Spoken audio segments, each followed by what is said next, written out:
Rasulullohga tanlash imkoni berildi. Allohning huzuriga borishni tanladilar.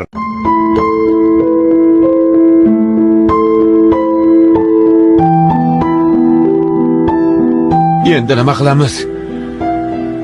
Bu kunni ko'rmay o'lib ketsam yaxshi edi. Rasululloh qazo qilibdilar. Rasululloh o'libdilar.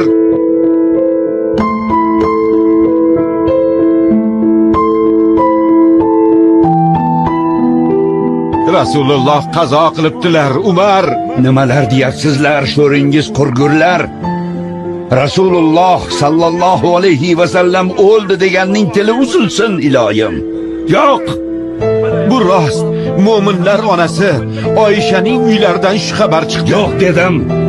Rasululloh o'lmaganlar. U zot Musa ibn Imron kabi Robbilari bilan gaplashgani ketganlar.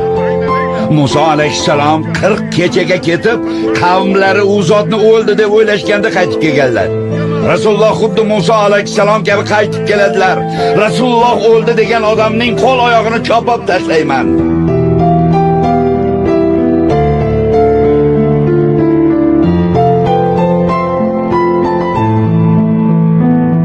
Alloh sizga taqdir qilgan o'lim sharbatini totdingiz. Alloh sizga ikki o'limni jam qilmaydi. Gapimni tushunmayapsizlarmi?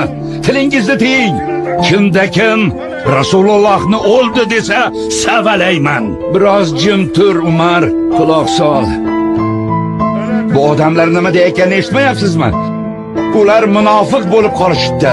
Quloq solinglar odamlar.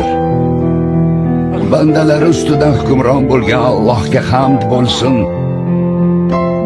Xaloyiq, kimda kim Muhammadga ibodat qilgan bo'lsa bilingki, Muhammad o'ldi. Kimda kim Allohga ibodat qilgan bo'lsa bilingki, Alloh tirik hech qachon o'lmas.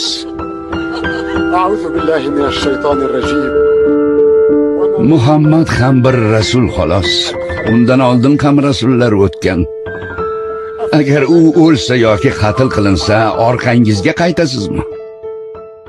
Kimki orqasiga qaytsa, Allohga hech qanday zarar keltira olmas. Va Alloh shukr qiluvchilarni albatta mukofotlar. Ashoblaringiz sizga jonin bog'ladi. Oshiqlaringiz sizga qalbin bog'ladi. Sizsiz yashamoqqa toqat qolmadi. Ummatim deysizmi ya Rasululloh? Sizsiz yashamoqqa toqat qolmadi. Ummatim deysizmi ya Rasululloh?